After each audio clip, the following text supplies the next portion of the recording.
Guys generally care about three things: their car, their bank account, and their penis. Once a procedure's done, can you just see that they have a different energy? Every single one of them, their only thing that they said to me is, well, I wish I did this sooner. I wish I knew about this 10 years ago. Dr. Danny, pleasure having you on this morning, buddy. Brian, always good to be here. You know, we do enough phone consults, so I might as well jump on your podcast once in a while. Fuck, we've known each other, what? Probably right around there. As long as you've known Alex. Yeah, right around the same time. I think within the first few months we started, so he introduced me to you. Yeah? So we'll just go for the wow factor. What made you want to do penis enlargements? It's, if you told me in 2005 when I graduated med school that I'd be injecting penises, as a part of my business, I would have laughed you out of the room. I actually got recruited. I mean, my practice and how it started out, right? Originally, I was just going to do hormones and wellness. And yeah, you fixed me, which we'll jump into in a little bit. And then because of my ADD, I always have to learn new stuff. So I got into cosmetics. And when I took my cosmetics courses, one of the instructors was like, hey, you're really good at this. Come to the master course. And I was like, sure. You just want me to pay $15,000 to take this master course? And I kind of blew him off. And then a week later, he called me. He's like, listen, I got them to waive the fee for you. Just show up. Oh, shit. So I showed up to this cosmetics course, and it wasn't like the big, huge 500-person course. It was me and 4 other doctors. And that's it. That's it. It was like, and then there was 5 models on stage. And he goes, okay, these are her concerns. How would you address this? And I just start listing off stuff. Like, I would do this, this, this, and this. He's like, okay, do it. Now, mind you, like, I'd injected all of 2 people. And he's telling me to do these like advanced like injections on a model, on a live model. And I told him, I was like, listen, I had two people, and it was my mom and my sister that I think to the beginning courses. It's like, don't worry, I'm here with you. I'll guide you. This, that, and the other. So I went and did it and attacked her face and did what I saw. And he goes, and he just knew my personality. He goes, listen, you're not. We're not going to call you an artist, but you're a master at math. He goes, your eyes just naturally see angles. So then I started doing the cosmetics. Cosmetics led to me becoming a master injector myself. And that happened like in a relatively short span. And then I got recruited because I did men's health and I was a master injector by a guy who invented, a permanent penis enlargement. Does this require surgery? No, completely non-surgical. It's no anesthesia. It's all just local, like numbing cream, a couple of numbing shots, and he even recruited me for like 6 months. And I thought, they're like, I'm not trying to buy Jack's Magic Beanstalk. No, I just didn't think it was real. Okay. Because he's like, oh, this, that, and he had his guy calling me. And then finally he called me himself and he's like, listen, you're perfect. I need someone on the West Coast. I'm on the East Coast. He goes, so I'll pay for your trip to Miami. Come to Miami, come train, blah, blah, blah. I'm like, sure. And in my head, I'm like, this guy's full of shit, right? Yep. And then I went there the first day and I bypassed him immediately. I was like, listen, doctor, like, I'm sure you're going to tell me this is the greatest thing since sliced bread. I want to talk to your patients. So I go to the patients and I got a lot of their repeat customers that were coming in that day. And every single one of them, their only thing that they said to me is, my only regret is I wish I did this sooner. I wish I knew about this 10 years ago. Seriously? Yeah, because, guys, we're a simple onion. There's not a lot of layers to us, right? Guys generally care about 3 things. And, I know we're in this age of, enlightenment and all this other stuff, but guys care about like their car, their bank account, and their penis. Not necessarily in that order, obviously, but those are the 3 main things, right? And those 3 things lead to the other things, like the woman on their arm, But in reality, when 99% of the guys that come to me for these penis enlargements don't need a penis enlargement, right? They're well within the bell curve of normal. A lot of these guys are above average if you go by the, Urology Society. So it's just metrics. A mental thing. Yeah. I'm selling confidence, right? Got it. You kind of want to notice a change in their confidence just in general, not even once the procedure's done. Can you just see that they have a different energy? Yeah, and that was like kind of the evolving thing that I learned as more and more as I did it, right? Like in my head, I was like, oh, they just want that sexual confidence. They want the wow factor. They want to bring their A game, however you want to frame it. And then a lot of the guys are telling me, no, like, like I have a sales job and, and you got to exude confidence. And ever since I got this thing, like my numbers have gone through the roof. And it's just kind of like that alpha dominant energy, that, fortunately for my business, unfortunately for society at large, you kind of tie a lot of that energy and that mentality to, your little friend down there, Yep. What's the downtime on something like this? Realistically, I mean, downtime, we count it in two different ways. Sexual downtime, which is the main component, 32 days, right? So the proprietary filler, there's a rate limiting factor on how quickly you can turn this product into your own permanent tissue. So this is permanent. This isn't like filler in the face that like dissolves over No, time. and that's why I'm loath to use the term filler, even though it gets injected like a filler. It's really more of a biostimulatory agent. So the slowest metabolizer on earth at day 32 is good to use it, right? Gotcha. Some slow. There's does that mean you're not going to heal quicker? Sure, but I'm going to be the doctor. You're erring on side of safety. Yeah, what's an extra few days, 5 days, 6 days? I mean, to the guys, it's a big deal. I can tell you routinely, 99 out of 100 times, I start getting bargaining text messages. Doc, it looks pretty healed. Doc, do you think I can use it? Doc, do you think, this, that, and the other? And my response now is just, I have it auto saved. My response is, not yet, day 32. Not yet, day 32. So I'm sure there's people like harassing you at like even day 10. What do I do? Some of the younger guys are like the quicker healers, like day 12, they look pretty healed, right? And it feels healed and it feels normal. So then their heads are like, I'm like, listen, I get that it feels all these things, but there's just a microscopic process that's going on here. And I don't want you shifting this biostimulatory, right? Because wherever this stuff You don't want it to be lopsided. right? Wherever it is where it's going to grow, right? So just don't move it. So that's the funniest part about it is it's not, even the most, biggest Lothario on this planet at some point has gone 32 days without sex. Where the guys get tripped up on is masturbating. And I know that sounds crazy, but the reality is even if it's like a diet. You might not like bread, but the second I tell you don't eat bread, psychologically you're gonna like, I want bread. I want bread, like right then and there. So, and then the other part of it too is, every guy masturbates. No one likes to talk about it, right? So on some That's level, why porn's the biggest business in the world. right? The oldest business gonna be here long after me and you are gone, right? Yep. And it's just getting more and more advanced these days. Yeah. You don't masturbate on a schedule, right? No. You do it when the whim hits. You got free 10 minutes. The wife's out of the house. The kids are at school. Yeah, whatever it might be. That's what makes it hard. Because now I'm telling you, for 32 days, you gotta ignore all of these whims and all of these thoughts, right? So it just becomes that diet of the mind type of thing. And a lot of guys actually say it's kind of cool because it's like gives them like some like weird celibacy power. And a lot of the guys actually during the 32 days, like, I'm so much more productive at work because I have to displace this energy somewhere, right? So, but as far as like actual downtime, you can do the procedure, go back to work the next day. The only limitation is I don't want you doing any kind of heavy lifting for a week. So that means no gym. So if you have kind of like a physical job, I usually tell you you're limited to 25 pounds lifting. So, okay. I love this one. Two-pronged answer there. It's one time, good time. You never have to see me again if you don't want to do it again.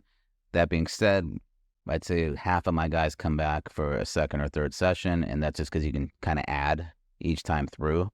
Is this giving you length and girth, or? You get a little bit of length, you get a lot of girth. That's probably the best way to say it. The girth is much more predictable, obviously just given based on the procedure. It's circumferential and it's injected and you grow this tissue. The length is really, really dependent on two factors. One is every guy has some penis that's buried inside of his pelvis. The increased girth and weight, along with the way it's wrapped, will pull some of that, length out.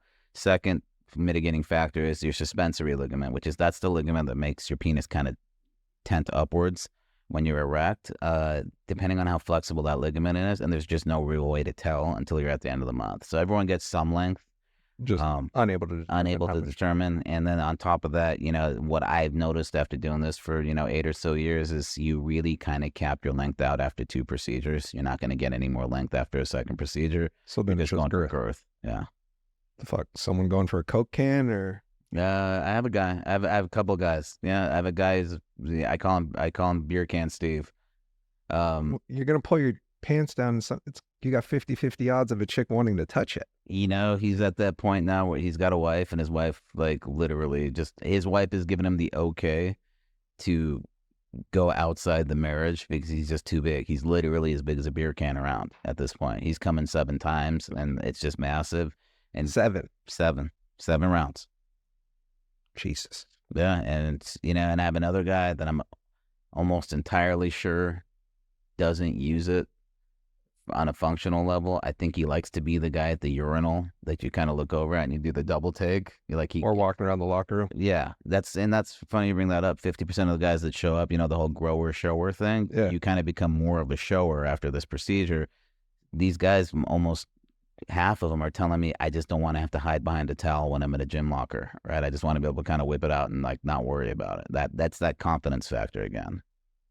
It's sort of like you have to look at it almost like a boob job for guys, right? Women don't get boob jobs by and large to get attention from men. They get boob jobs so other women can say to them, hey, wow, she looks awesome. Nice. Right? Can I touch them? Same exact thing for dudes in a locker room, right? They're gonna be like, all right. They're like, man, that guy's got a big, big pecker down there, or whatever word euphemism they want to use for it. So they like the idea of that. Very interesting how you go from med school to being an ER doc. Yeah, and unfortunately too, as time went on in the ER, changes what you can and can't do as a doctor. And in reimbursements are tied to, CMS, for instance, Center for Medicare started tying reimbursements to patient satisfaction scores. Patient satisfaction, and if they come back with X amount of time and all that other. They come back in within 30 days. You're right? screwed. You're screwed. You don't get paid for that. Doesn't matter if the patient didn't do anything they were supposed to do, right? Your paycheck's gone. Yeah, that's it. And then on top of that, the hospital started getting more involved because they saw the ER as a gateway drug, essentially, for everything else in the hospital, right? If you kind of start upping ER patients, you get more surgeries, you get more this, all downstream income for the hospital, right? So they really started squeezing these ERs. That kind of led me to be like, this is terrible, like from an actual patient care standpoint. A, you're stretching the doctors thinner. B, most of the metrics that they're looking at have zero to do with that actual patient care. They'll Which is the sad part. Yeah, listen, like all these like conspiracy theories you heard about hospitals, putting COVID-19 as a diagnosis. I'm going to tell you, I'm here. I'm going to tell you they're true. They were, I saw a guy got shot 4 times. He died COVID. On his death certificate, which I never see because I'm in California, the primary care is the one who signs a death certificate, but I just happened to go back and review the chart for whatever reason. I saw the death certificate in there. It said cardiopulmonary arrest, multiple gunshot wounds, secondary diagnosis, COVID-19. I was like, did we test this guy in the morgue to see if he had COVID? Because otherwise how to get on. Mistaken, the payday on that was a lot higher too. Definitely. So, there was, and remember, hospitals were hurting those first 4 months of COVID. Oh, yeah, because nobody was coming. No one was, I was working full shifts where I'd see 2 people. Yeah. Like that's full. Because everybody was locked in a bubble. Locked in a bubble, terrified of catching COVID. So, it was great from a personal standpoint. I had no traffic. It was amazing. Yeah, like just sitting there playing on your phone, doing hanging out, doing whatever, hanging out with the staff. But, I saw a lot of things in the hospital like near the end there that I was just like, this is, and I still go in to a certain hospital, which will remain nameless because You still go to that?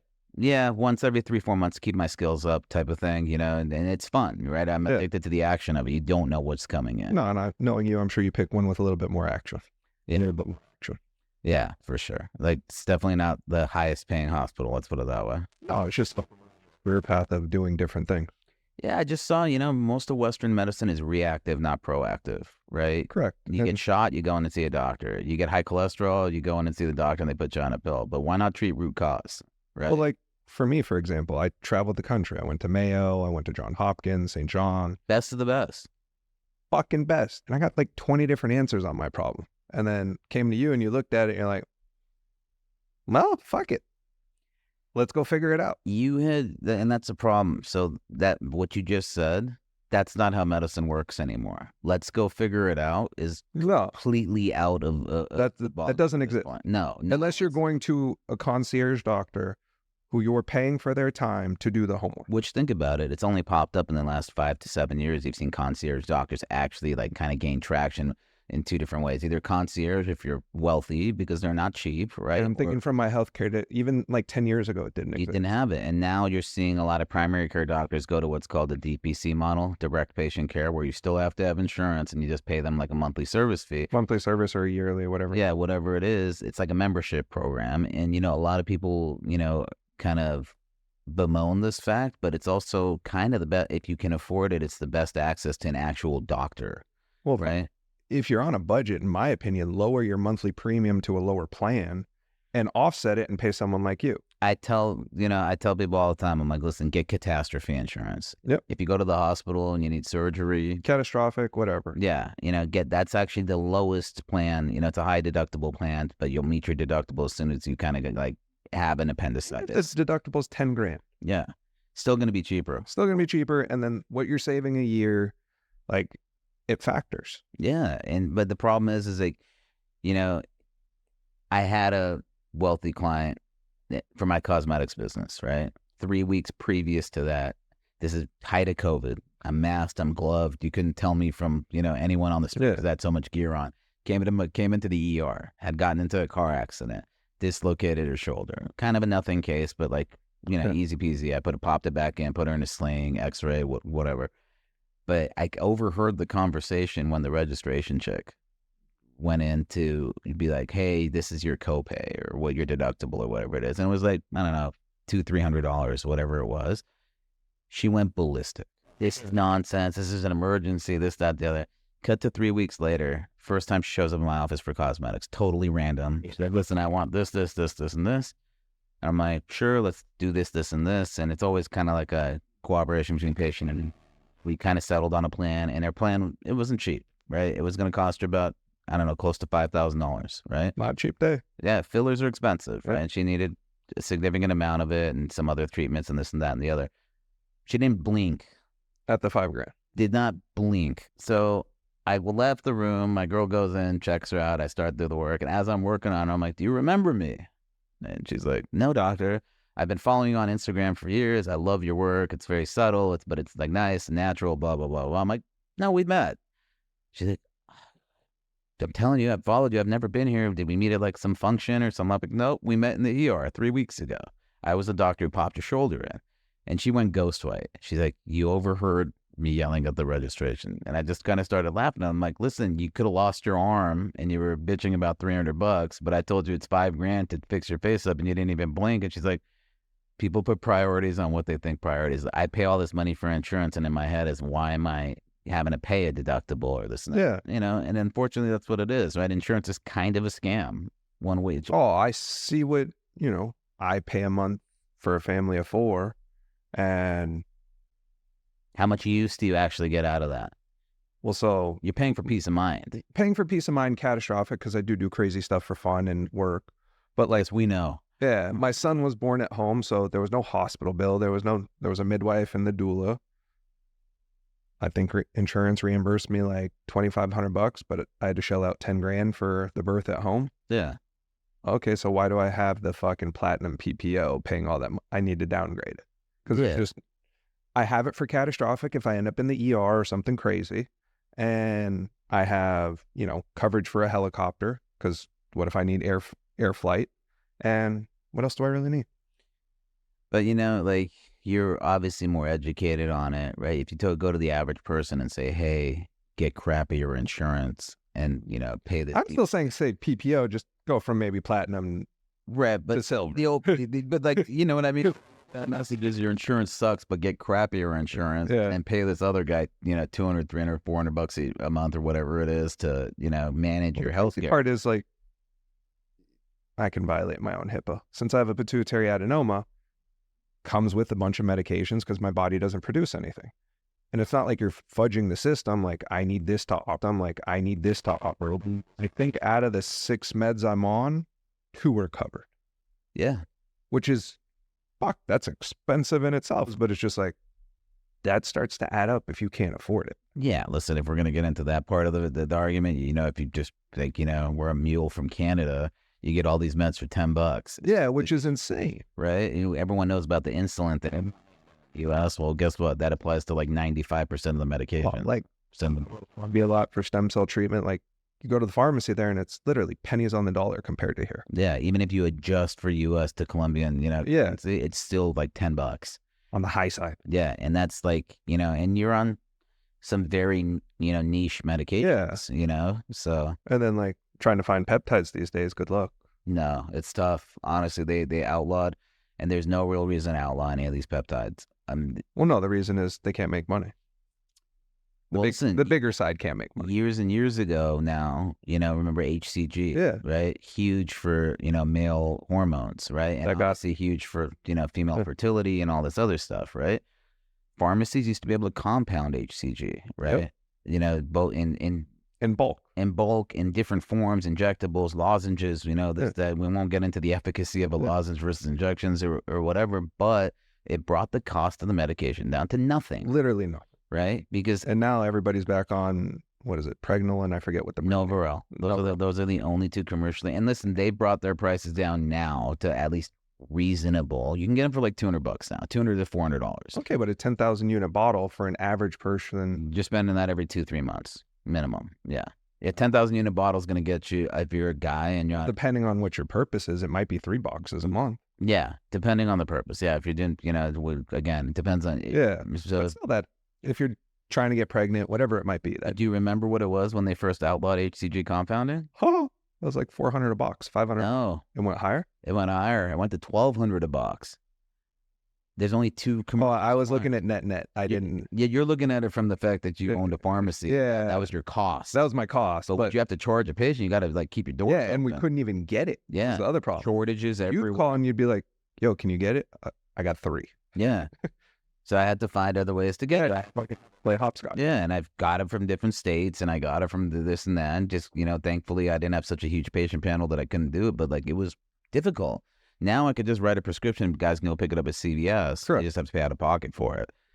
Which is crazy because, put anything $5 in, I qualify, but it's not covered. Yeah. Qualifications when you talk to insurance companies, right? Yeah. They have what are called standard practices, and these standard practices forced by doctors, right? And their doctors are not like real doctors. No. They're guys sitting behind a desk whose only job is to say no, and I have to prove to them why it should be yes, right?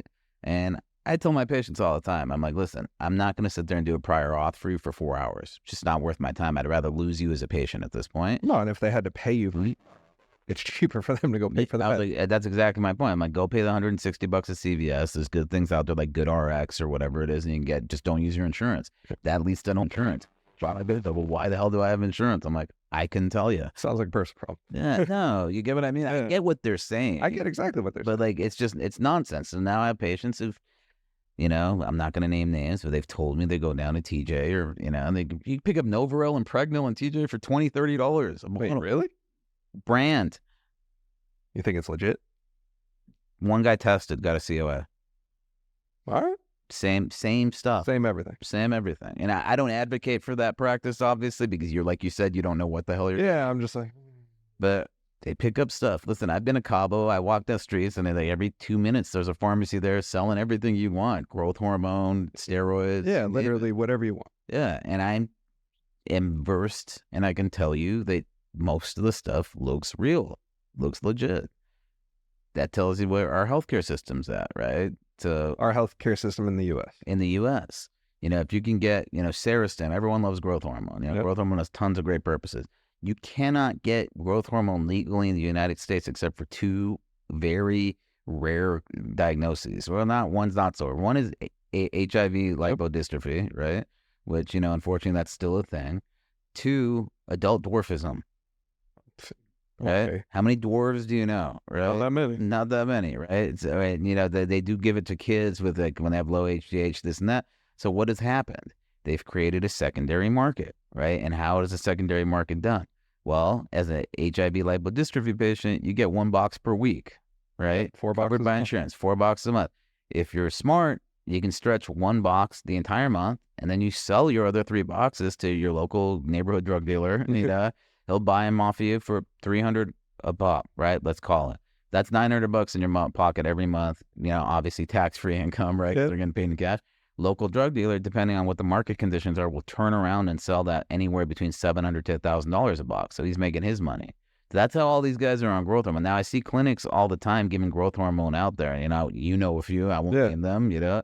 I don't even know how they're skirting the law legally. Some of them operate for years before they get caught. I mean, I know a couple of OC doctors got popped about 5-6 years ago for. We knew a doctor before you even got into this game of doing hormones, right? Because where you were. Yeah. So. And last I checked, that person wasn't even a doctor. No. Which is the crazy part. That's, in California, as long as you have a medical director, which they've gone through, I don't know, about 75 of them in the past, 95 of them in the past. And I was like, absolutely not. I want nothing to do with you guys. I'm in this for the long game, not just trying to make a quick buck. So yeah, once you damage your license, that's it. It's not even damage your license. They weren't doing right by the patients, right? When you go to your doctor's office, do you want to feel like you're getting sold? No. Right? You want to come in thinking that this guy actually might possibly. Oh, and that's what, like, I've sent you friends to do, fillers and stuff, and they're like, he won't do it. I'm like, he doesn't do extra. He's not going to make you look like a clown. Yeah, it's an argument every day in my office. So we always have to come to some kind of middle ground. I want X, X, and X. I'm like, well, why don't you just do X? And we'll leave the other two for down the line and see if you actually want to do it. And then they come back and they're like, oh, I'm glad I listened. Yeah, because listen, fillers, Botox, lasers, all these other things, drugs. That's what they are. Yeah. And, Botox is a gateway drug, right, for the cosmetic industry. Once you open that Pandora's box, Yeah, listen, you saw a couple of years ago, you're around the industry enough. You saw them starting marketing baby Botox, preventative Botox. And I don't know a 20-year-old on this earth that needs Botox, right? Should someone start Botox? It's different. Everyone has different goals, but in reality, I like a female for like facial rejuvenation stuff. I mean, again, it varies, right? Because it just depends. Different genetic profiles, you wrinkle differently, right? You lose volume differently in your face. Realistically speaking, you really kind of don't need a ton of Botox until you hit your late 20s, right? Could you offset that by doing PRP earlier in the game? You could, and PRP is good as far as like fine lines and wrinkles, but some people just genetically have very animated faces and they start getting etched in lines. When you start seeing the hint of an etched in line, that's when you start treating, and again, you treat light, Yeah, you don't go heavy. Yeah, it's just like any other drug, right? Your dose is small and then escalate as you need it, right? You don't come in and be like, hey, I need 100 units on my face, even though I have one line that I'm trying to take care of. Fortunately, I'm in a dirty game. That's what I like to say. So you go to any med spa, the first thing they do is they tell you what you need, right? So my favorite thing to do in my office is they come in, they're like, doctor, what should I do to my face?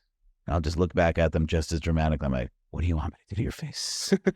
Because I'm not going to suggest something because people come in with their own preconceived, issues, right? Yeah. Suggested something that wasn't even on their list.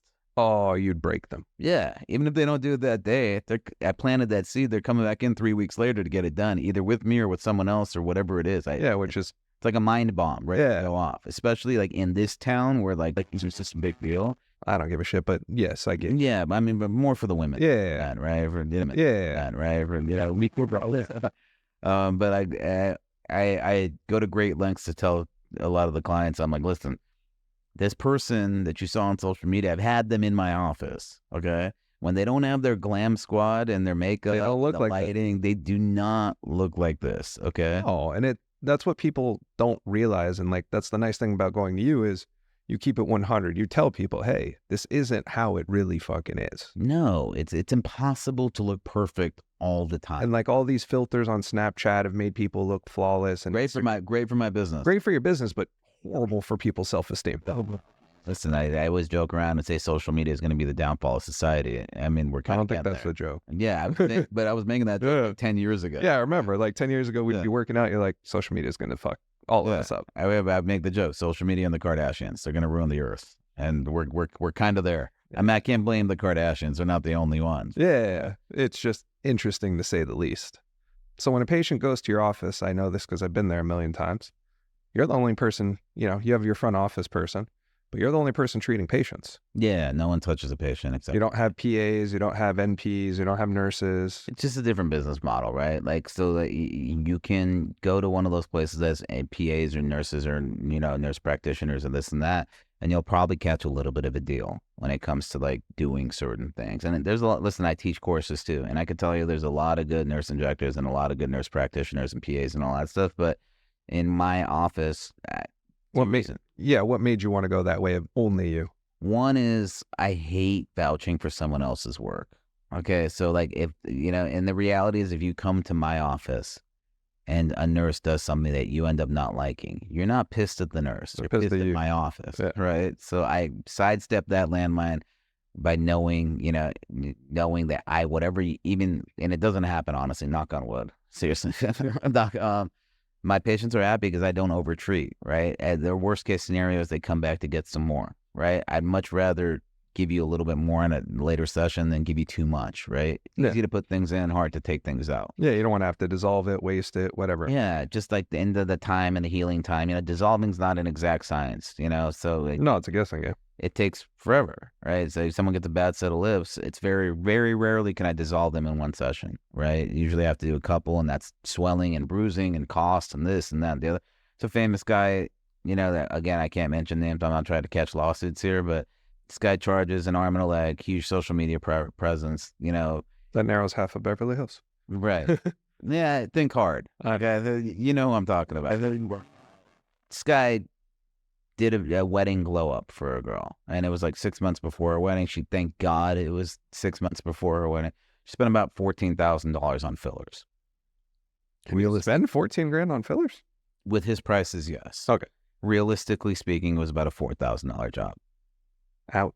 Right, but he's, again, name recognition, this, that, the other, But as we've learned, that doesn't mean everything. Not much, but unfortunately, like, you fall prey to social media just like anyone else does. So she comes to me, and a friend of a friend had referred her to me. She's like, came in crying. She's like, my wedding's in now 5.5 months. What can I do? And I just looked at her. I was like, listen, I got to dissolve everything and start from scratch. And I showed her my cost for Hylenex, the hyaluronic dissolver. I was like, look, this is my cost per bottle. I'm not going to make any money on dissolving you, but it's going to cost you $2,600 for me to dissolve this crap. And I'm going to do it over 2 sessions. You're going to look like hell for the next 2 months. Are you okay with this? So I was very real with her. She's like, absolutely. She dissolved a little quicker than that. Thankfully, she was a younger patient. She had come to me quick enough, and she dissolved over the course of, say, 3 sessions instead of the 5. I was thinking in my head, cool. I was like, I'm going to do your filler the way you want it, because now you've kind of created pockets where these fillers were, but you're going to look fine. But it's going to cost you about $4,500. Again, no problem. Do what you got to do. Looked great. Send me a picture from her wedding day. Looked amazing, this, that, and the other. But if you count the $14,000 she spent with She's in over 20. She's over $20,000 on a $4,000 job because she chose the wrong person. And I'm sure. Wrong person. I mean, it's kind of a as is, situation. Situation. I mean, listen, hey, you don't like my work, I'll give you a refund, but this is the cost of the product. I can't refund the cost. I'll refund my injection. I'll refund my injections. Yeah, I'm sure would have. Yeah, but I could tell you that guy definitely was not giving the 10 back. It doesn't operate that way. And that's the thing. And that's everything in medicine, right? You go to, we're talking hormones, right? What's popping up left and right? Those clinics. Yeah, those testosterone clinics. Walk in once a week. And as you and I have discussed, the once a week test shot isn't the best way. It doesn't match your natural circadian rhythms or your natural. Because you're going like this. Yeah. You're going like this. Now, there's some evidence that'll show that, hey, if you do it once a week and you do it consistently, because testosterone's half-life is 7 to 10 days, right? So if you inject once a week, that means you still have some testosterone left from last week. So over the course of time, theoretically, you should reach a steady state. But what happens in practice for a lot of guys is I feel awesome the first 4 days after my injection.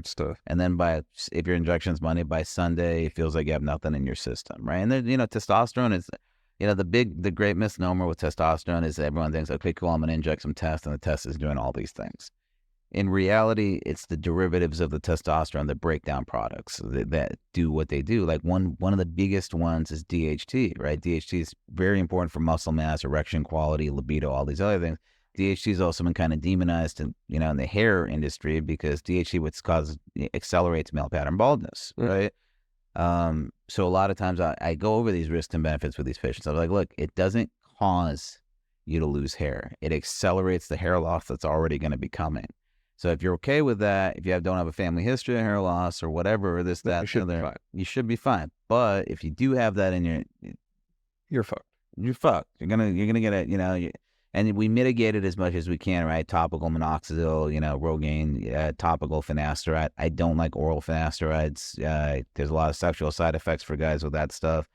The other biggest thing is fertility. If you're a young guy and you need to be on TRT or something like that, I really try to not put you on testosterone. I try to do the other things that can boost your testosterone production. That being said, some guys just, it doesn't work for them and they just need tests. And I'm like, fine, go to your local sperm bank and put some on ice, because even though you can recover 99 out of 100 patients as far You as don't want to be the one guy. you don't want to be that one guy. Just throw some on ice. It's not expensive. You know, it's a small investment to make sure that you don't kind of like take away options. Yeah. On the test regimen, do you like 3 times a week versus once a week? If it's up to me and I can get my guys to do it, I try to get them to do 5 days a week.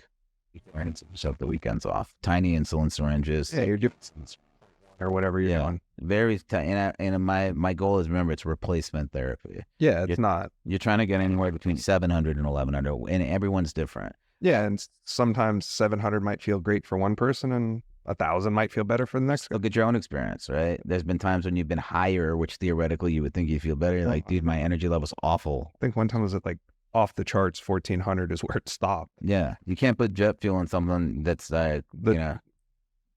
especially for me, like there's all these other factors. Yeah, it's not just, hey, I'm low on this. It's this, and this. Yeah, there's downstream effects. Yeah, right? Don't forget, like all these hormonal pathways kind of play into each other, right? Does your test raise your prolactin? If your prolactin raises, prolactin, people know that as like the milk hormone, right? That's what women, but it's also the hormone that men release after they come. And that's what's responsible for your refractory period, right? Where you can't get hard again or whatever that is, right? Well, imagine you do some testosterone, you have a whole bunch of prolactin rolling around in your system. Think that's going to be beneficial to your sex life? Not really. Well, like just your regular life. Like we were talking about before the camera even came on, was a lot of guys talk about, oh, they have ED and they get on test and, their dick works great, whatever, but then they can't ejaculate. Yeah, they go down the other pathway. Which had never clicked in my head before that conversation. I didn't know that was an issue. It sounds awesome, right? When I tell you, hey man, you're going to go forever, right? That sounds horrible. No, like for the guys that have the issue, yeah, it's like, cool, I'm going to be like a porn star now and I'm going to, bang this chick out for 60 minutes or whatever it is. I don't have that kind of cardio on me. Right, but guys don't think like that. Then when in practice, it's like, awesome, I'm building a house that I'm never going to move into. You know what I mean? Because you just don't get to the finish line. And that leads to its own issues, right? I've had guys come to me from other offices and they're like, yeah, at first it was great and now my wife feels a certain kind of way because I can't finish. Well, yeah, because the payoff is not just for you. The payoff is for her. She, it's job well done. Yeah. Well, is what people need to look at, or once they realize they're having that issue, they need to contact someone like you and be like, yo, my dick works great, but I can't get to the finish line. There's markers. Everyone's different, right? Everyone's kind of, a snowflake, I like to say, right? So you like to say, no, it's just people, right? There's prolactin levels, there's this level, there's DHT levels, there's estradiol levels, and every guy's different, right? I have a guy who if I get his test to 750, he's on 70, he's a wreck. He's like that census. How often were you testing someone's labs? Every 30 Him days? specifically, I was doing every 6 weeks because he was kind of a special case. Okay. Sort of like how you were when I was doing it. For the average guy, you still have me every 2 months just to be safe. You're still a special case. Yeah, you haven't become any less special. No, because it's not leaving. And then on top of that, you've lost a ton of weight. Yep. We've had to tweak along the way, right? Because body fat. After I lost all that weight, it like completely changed as well, which I didn't think about. Yeah, because your body fat's very estrogenic, right? You have a ton of body fat, you're going to convert more testosterone to estrogen. You mitigate some of that with the multi-injections in a week, but in reality, if you carry a lot of body fat, that's when AIs come in, right? You have to do these aromatase inhibitors, which inhibits the conversion of test to estrogen, but those have their own issues, right? Estrogen is very cardioprotective, right? That's why women tend not to have heart attacks for the most part until menopause. And then you also taught me another thing about just dumping blood once every 3 months, just because taking testosterone, it thickens your blood. Yeah. And a lot of doctors will look at my labs and they'll be like, oh, your cholesterol's too high. But they don't also understand that the test is pushing certain markers in the cholesterol. Right. And our understanding of even that's changing dramatically. Like if you look at all the diet fads and all that stuff, you talk to any cardiologist on earth, they're going to push you to veganism. Yeah, I'm not doing it. I think it's terrible. I think it's an awful diet. Have you ever seen a healthy vegan? No. No. You see like the one vegan bodybuilder guy is, drinking 600 million grams of pea protein to get his physique. But for the average person, it's not very healthy. There's not enough protein. No. Listen, red meat's the most nutritious thing on this planet. Whether or not get grass-fed. Yeah, it's hard. But again, that becomes a price point issue. Not everyone can afford grass-fed, right? I actually found a market in the valley that is very affordable. Right. still probably more expensive than going to like Stater Brothers and getting their crappy ground beef, right? $8 a pound. That's not bad. Yeah, it's not bad, but this is $8 a pound. We're still talking from a seat of privilege. You got a family of 6. It's going to start to add up kind of quickly. $8 a pound becomes a lot more expensive. $1, that's not even get into the politics of inflation and all that stuff. But yeah, we're not going down that road. But someone asked me recently, and it came up, and the question was, hey, what if I can only afford like crappy beef? It's still better for you than anything that's coming out of a packaging. Yeah, and look, even if you have a Costco membership, like I've seen all those memes where people are getting like a huge thing of ground beef for like nothing. Yeah, still better than going and getting Pop-Tarts. You just have to change the way you think, right? Because listen, I had immigrant parents. They didn't know anything about food labels, right? No, they didn't know anything about expiration dates. No, they're like in their heads. They're like, all right, cool. If it's at the grocery store, it must be healthy for you. There's some granola in it. It's a superfood. Like they were basically feeding us candy bars when we were kids, and they didn't even realize they were doing the best. And my mom was progressive about salads and fish and all that stuff, but she didn't know about processed foods. The reality is, when we were kids, there wasn't as much processed. Yeah, and it still was crappy though. Yeah, that's the reality. But that's the biggest danger to most people's health is processed and ultra processed foods, right? Like seed oils. Yeah, well, ultra processed seed oils. You think cavemen were sitting there mashing sunflower seeds trying to get oil out of it? No, they were using animal fat. Yeah, fat out of your steak, whatever. Right. So even if you just look at like plates in the 50s and 60s, meat and vegetables and very few starches and carbs and this and that, those kind of got added in. Think about the food pyramid. No one ever talks about this. The food pyramid was like sponsored by like Nabisco. Okay, so you think Nabisco is gonna be like, yeah, cool, like don't eat my wheat thins and like bread was like the biggest part of the whole. Yeah, do you remember when you were a kid? Yeah, like I'm pretty sure they showed us that in school. Yeah, because it was part of their nutrition education in school, right? Listen, even in medical school, I could tell you we got 2 weeks of nutrition, and it was still basically the food pyramid. And the only thing that it was sponsored by. Yeah, exactly. But the only thing that it shifted was whole wheat bread and this and that. It's still the same crap, still the same process. Like the reality is like people just eat wrong, whether they want to admit it. I'm not one of those crazy, like, don't eat vegetables. Like, listen, carnivore diets have been proven to help. Dinner with you enough times. I know how you. Yeah, it's a lot of protein, some vegetables, some carbs, whatever. Well, if Alex is with us, there's some cookies. There's some cookies involved. And that's my rule, 80-20. Be good 80% of the time, the other 20% of the time, fuck around and have some fun. You got to live life. Yeah, like you can't be complete. Yeah, it just doesn't make sense. I feel like something's missing. Listen, the second you try to eliminate something is the second that's amazing, right? If you tell yourself I can't have it, then that's all you want. But if you just kind of make changes, I can still have it, but do I really want it? Yeah. It changes the dynamic and the mental aspect around that choice, right? Exactly. That's why these GLP-1s work so good. They take away that food noise from the carbs and all that stuff, And that craze has gone insane. I think it's a good drug. It's a good drug. How do you feel about like the stomach paralysis? It's one of those clickbait articles. One of those. Yes, that's actually how the medication works, okay? It slows intestinal transit time. So when you eat, you stay fuller longer. That's what it's supposed to do, right? They get ileus where they have no movement. But that's, if we're going to go by that, the rare cases of this and the rare pancreatitis case. But that's not a high.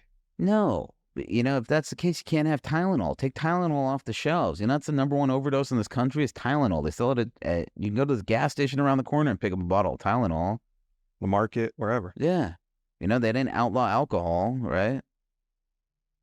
Think of it. You're going to go buy drugs. Alcohol's a drug, right? But alcohol's everywhere.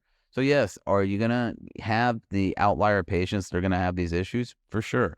But every drug that's hit the market has those patients, right? They have the warning labels, but like in the media, environment that we are today, that one patient now becomes the biggest story on the New York Post, right? Yeah. You get the Instagram notification, and it's on Apple News now, and it's this and that, and GLP-1s are terrible, and blah, blah, blah, blah, blah, and this and that and the other. It's like, all right, cool.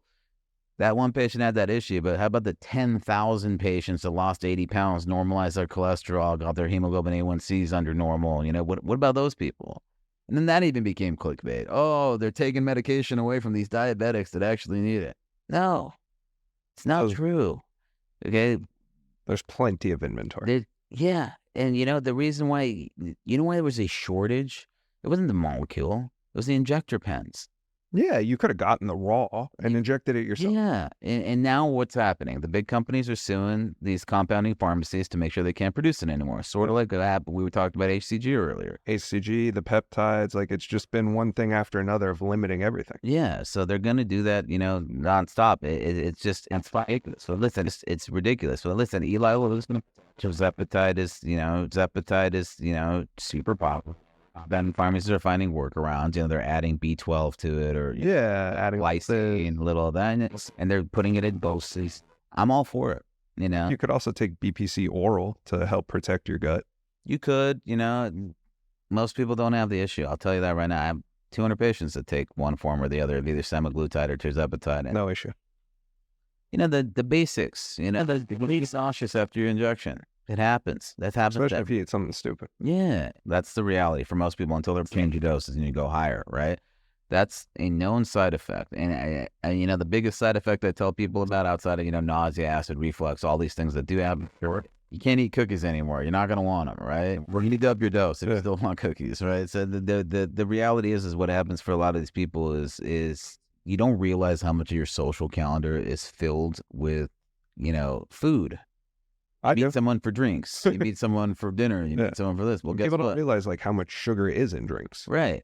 But all of these things get taken away because you lose that food noise, right? And then you're kind of like, well, I don't even want to go to dinner with my friends now because I'm going to be sitting there paying for something that I'm not going to eat. So I always tell them, like, listen, the biggest side effect is it limits your joy of life because food is an important thing for social. It's a social thing. Right. But if you can adjust to that, and you're the right patient, the right candidate, this, that, and the other, then you're good. You know what I mean? You're going to be fine. But all in all, that's a 2 thumbs up drug from me, for the right patients, right? Yeah, they got to hit the right boxes. They hit the right boxes. Yes, your family has history of multiple endocrine neoplasia. Sure, don't do it. You know what I mean? Pretty easy. Pretty simple. Pretty simple, But like, what is that? 1 out of every 200 patients? Yeah. And that's why. Yeah, but that's why you go to a doctor for these meds, and that's why you do these things, I like it. Where can people find you if they want a bigger dick or their hormones adjusted? They can come to my office in Santa Monica on 20th Street. They call the office 310-395-5055. The Modern Aesthetica on Instagram. I'm sure you'll put it. I'll put it all everywhere. Put all the info. Is there a wait time for getting a bigger dick? Yeah, there's always a wait time. Unfortunately, and knock on wood, there's always a long list of guys who want it done. Literally or figuratively? Yeah, no pun intended. But sometimes it'll be like Tuesday at 1:00, right? It's like, well, if you want the spot, you gotta wait a couple weeks, generally speaking. But I limit myself to how many of those I do. By the way, Is there a follow up on that as well? If they want, we do WhatsApps, we do whatever we need to. If you're local, obviously feel free to follow up. But most guys are just kind of like they're just beating down my door for the follow-up, just say, hey, can I use it? That's so. I tell my wife, don't come to the side of the coffee table at all because I'm just going to be streaming through about 100 dick pics right now because it's part of the aftercare. You send me pics every couple of days. So as I'm sipping on my morning coffee, I'm just looking at penises all day long. Welcome to my life, Brian. Yeah, I'm good on that one. Yeah. Well, I appreciate you coming on, buddy. Thank you for having me, man. I'll see you soon. See you soon.